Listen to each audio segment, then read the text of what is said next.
Here's the live stream.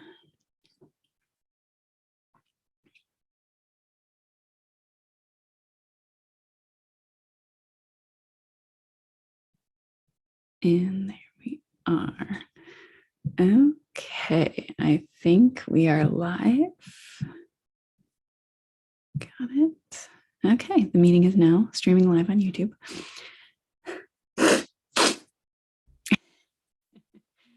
I got to clear my nose before I start recording a podcast, right? So here we go. We're gonna record now. I'm gonna start recording this episode of podcast, and I'm gonna take off my glasses because I like how I look a little better without them, and you can't see the reflection of my computer in my window. All right.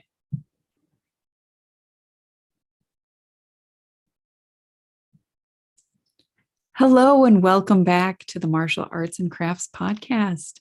I'm Sara Deacon. I'm your host, and I have a pretty fun little episode for you today, and it's called Table for One, and we're going to talk about a little bit about courage and a little bit about story.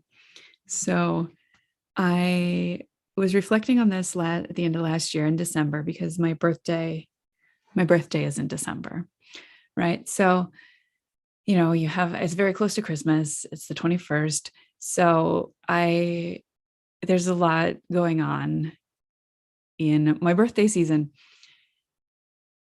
So one of the things that happens around birthdays is you get some of these, free offers or special offers for your birthday. There's, a free bagel at Panera or a dessert or something. There's, I don't know, little coupons and things you can get from other places, I'm sure. I don't do a lot of that stuff because I do try to limit my subscriptions to places and emails and coupons and things because I don't shop a lot, and I try not to, especially in December because it is Christmas and my birthday, and we have all the other things that come up during that month.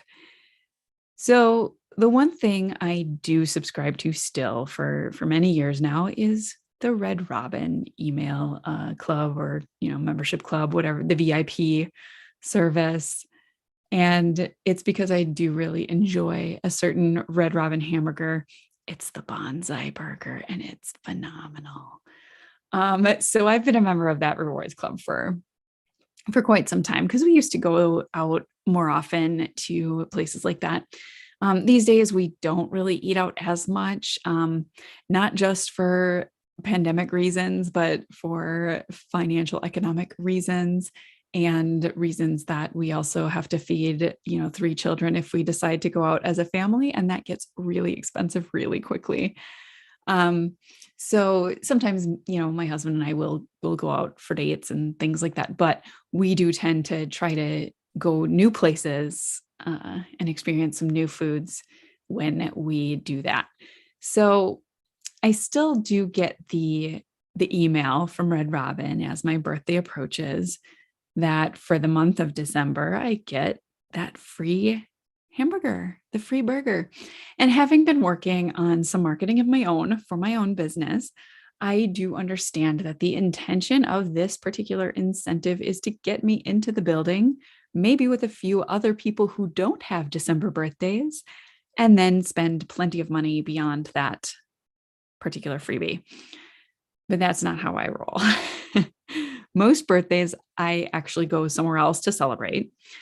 Like this year, we went out for sushi. And, there was one time a few years back when I went to Red Robin all by myself at lunchtime. I went alone and I ate my birthday burger by myself. And I'm not even sure I ordered a fancy beverage or anything else, any upcharges or anything like that. This year, I did the same thing. I went out with friends for my birthday dinner, and then happened to be on the very last day of the year, the last possible day I could redeem my free burger, I took myself out to lunch. Now, there are several reasons to take myself out for a solo meal like this. One is, of course, I like the burger. And two, I happen to like the company. In fact, I spend so much of my time with other humans, especially those who rely on me to, feed them and do things for them, that the idea of only having to worry about feeding myself is extremely appealing. And then there's number three. If I take those people out to eat with me, like I mentioned, I have to spend even more money that I don't really have during the holiday season at a place we wouldn't normally eat. Again, I know this is exactly the point of the promotion from the restaurant's end, but I'm not so easily pulled into that, at least not for just a burger. But here's the meat of the situation. See what I did there?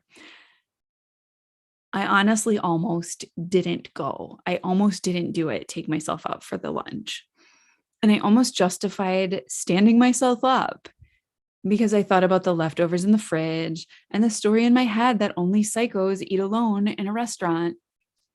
My husband was even off work that afternoon, so the temptation was huge to invite him to join me because we so rarely get that opportunity. Ultimately, though, I realized that all of the thoughts and excuses I was coming up with were just my fear talking again, my fear of being judged, my fear of stepping out into the world as only myself to do what I wanted to do, not what anybody else expected or needed me to do. Now, don't we all struggle with this one on some level? Maybe you have no hesitation about going out and grabbing a bite to eat, just with yourself alone. Maybe you even chat up the wait staff and have a grand old time. You're thrilled to be out in the world, mingling with strangers, making new friends. Maybe you're even one of the regulars.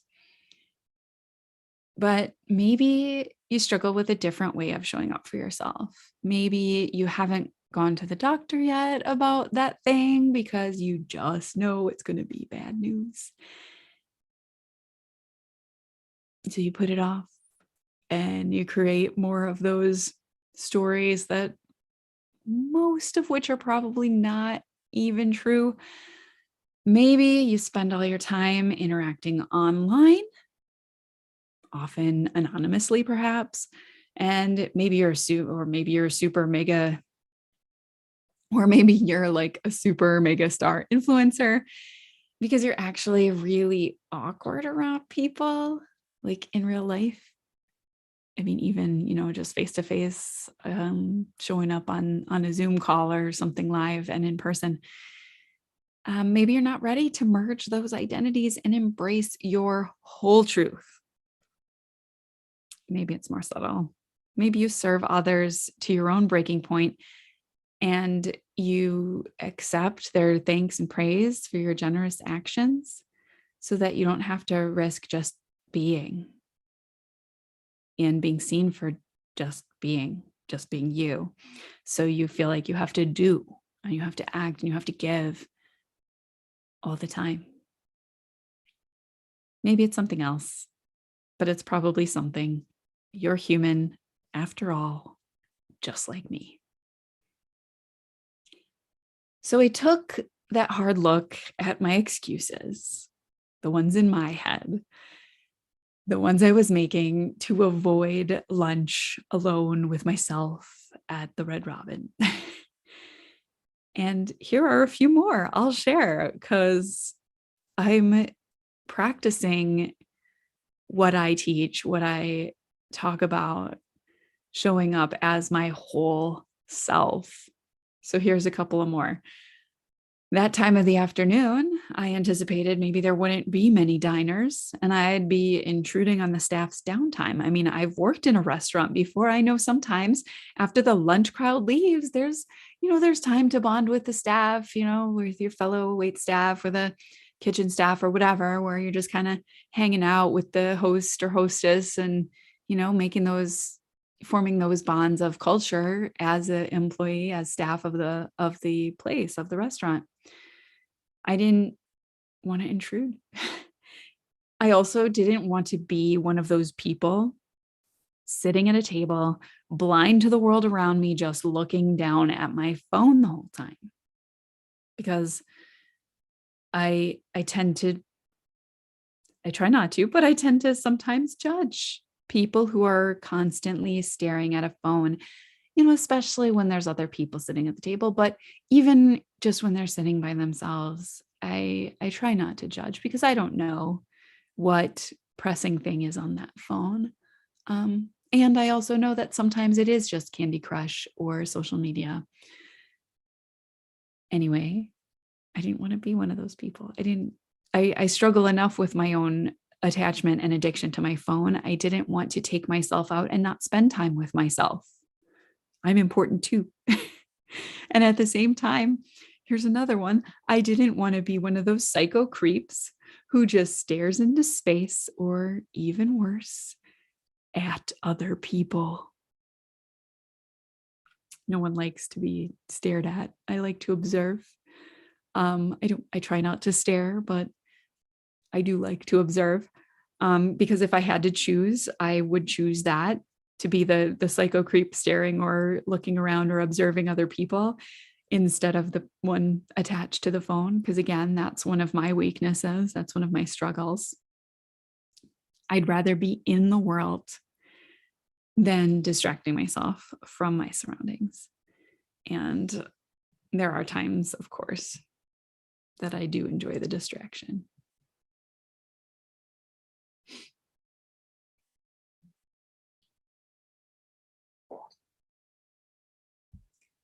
I also knew that my husband was planning on cooking a delicious New Year's Eve dinner of shrimp scampi for our family later that evening. So maybe I shouldn't have a big burger for such a late lunch and spoil my appetite. I almost convinced myself that not going out for my birthday burger would be the generous thing to do. Almost.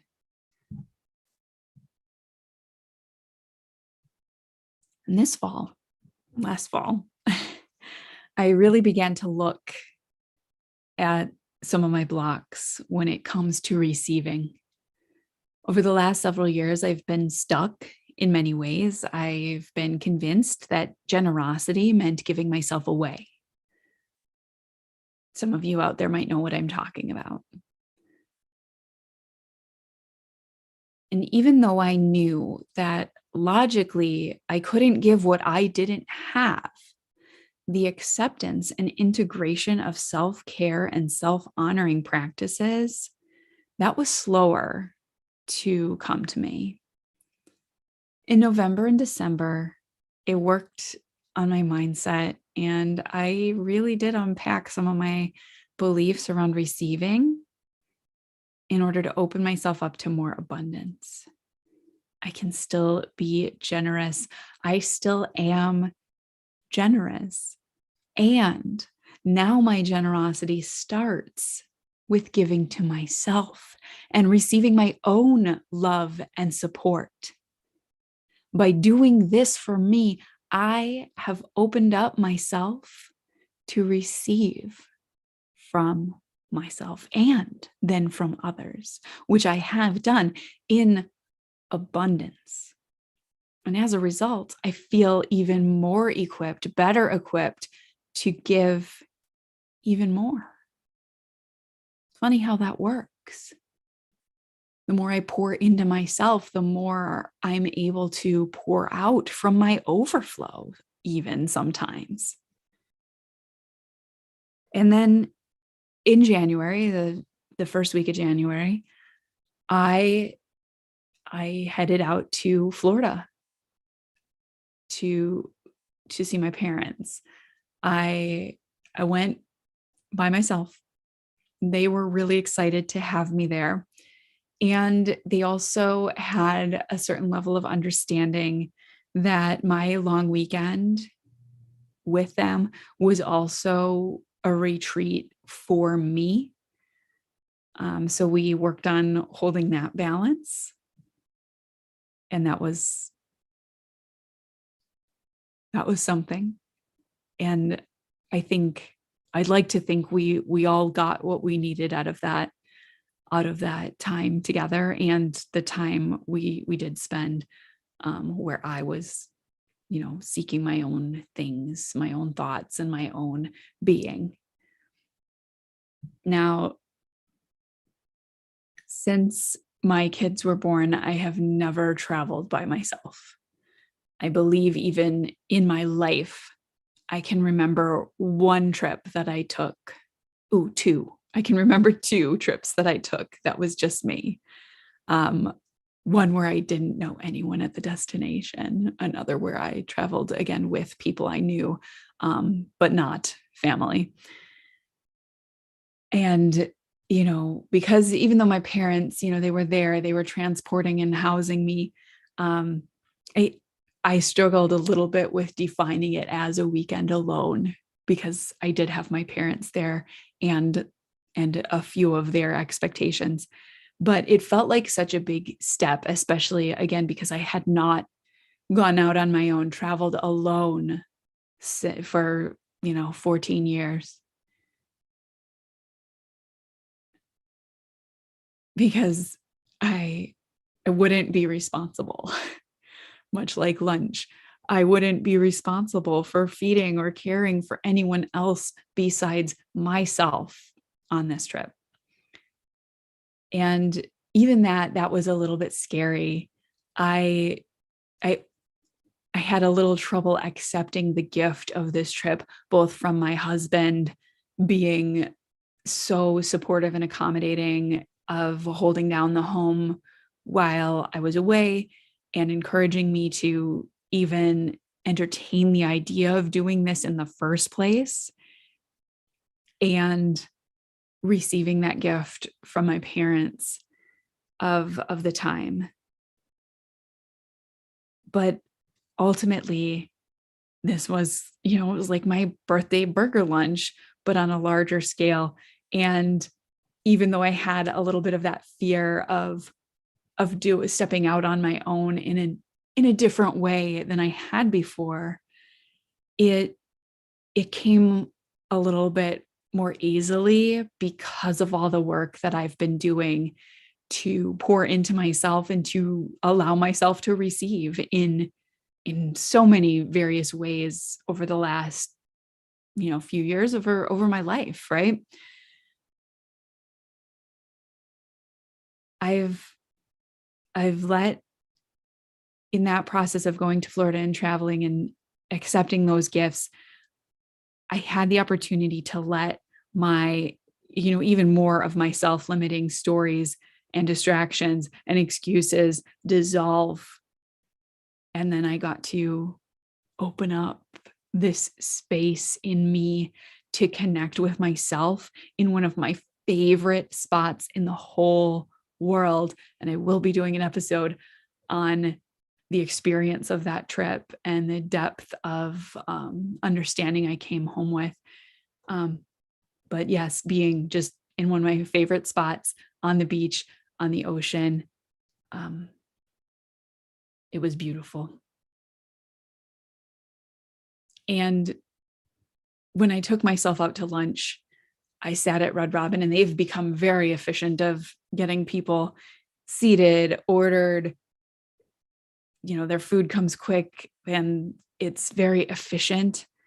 And that was a little bit jarring for me, even because I almost had this expectation of a more leisurely lunch, waiting some time for food and that kind of thing. But again, they've gotten very, very quick and efficient, which I could probably talk a little bit more about my thoughts on that and what is lost in that efficiency. I know a lot of people want that, you know, instant gratification here now, faster. I I'm being pulled in the opposite tendency right now. So that's just where I'm sitting. But anyway, my experience of taking myself out to lunch, sitting alone at that table, the place was fuller than I expected it to be. There were more people eating late lunches than I thought there would be. So there was no embarrassment. There was just me doing my thing, sitting at my table, observing the family next to me, and just smiling and being part of this, the community that I'm in. And also sitting with myself, preparing myself for sitting for even longer on the beach in Florida, a couple weeks later. And I laughed at all the excuses that I had been rolling around in my mind. And I laughed at myself, because if you can't laugh at yourself, you're going to have a pretty dull life. You're not going to find a lot of amusement elsewhere, an endless supply of amusement if you can laugh at yourself. So to end this podcast, I just want to ask, what excuses have been coming up for you? Especially early in the year, maybe you're reflecting back, looking ahead. Is there something that you need to let go? A story, a pattern of behavior, a way of talking to yourself, a way of talking to other people? Maybe it's something physical, maybe it's something mental, maybe it's something emotional, maybe spiritual. Is there something that you need to draw in closer to yourself, to embrace with your whole heart? Something you've been holding back on stepping into fully with 100% commitment? What are those things? What is it that is holding you back? What are the excuses? What are the things you need to let go? What are the things that you need to embrace? And how can you go there? What do you think? What's stopping you from going there, from doing that? I would love if you would be open to share some of your experience with me. You can reach me on Facebook at My Martial Arts and Crafts. You can send me a direct message. I'm on Instagram at the same handle, My Martial Arts and Crafts, for this podcast. I'm sure there's plenty of ways to message me through podcasting platforms, here on YouTube, wherever you find me. I am so grateful for my awareness of myself and my care for myself. And it has done a world of good for me. And I really invite you to look at a way, even just a small way, you can step up for yourself and pour into yourself and allow yourself to receive your own care. It makes a difference. And I appreciate you being here. Find me on mymartialartsandcrafts.com or Sara Deacon, SaraDeacon.com for more information about my coaching support. And I look forward to being here with you again next time.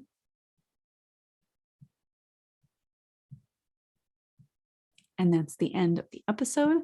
That's where I'll cut off, in the audio.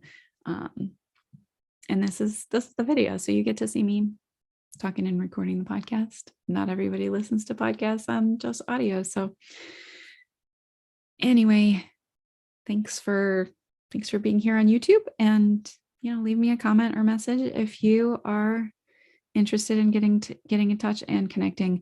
And yes, I am married with a bunch of kids. I'm not interested in dating anyone. That was something that happened on Instagram. Oh gosh, that happened on, I'm going to stop that. I tried to do some Instagram direct message marketing, and I am getting some, I don't know, propositions. I'm like, oh no, it's not even on my radar. Thanks. So thank you for watching, and I will talk to you again soon.